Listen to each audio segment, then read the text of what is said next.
how to turn off comments on Facebook post. So if you want to turn off comments on your Facebook post, then what you need to do is first make sure that you have a stable internet connection.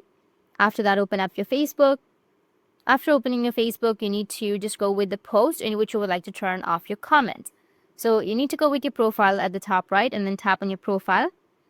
Now, once you're here, you need to scroll down, and here I have a post in which I would like to turn off the comments.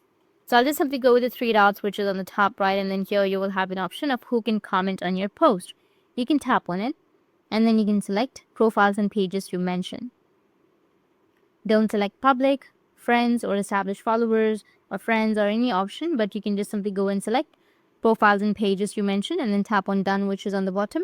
And this will turn off your comments on your Facebook post. You'll only be able to change the setting for who can comment on a post if a post is set to public. If it is set to private, then you won't have that option. So that's it, and if you have any questions, feel free to comment below. Thanks for watching.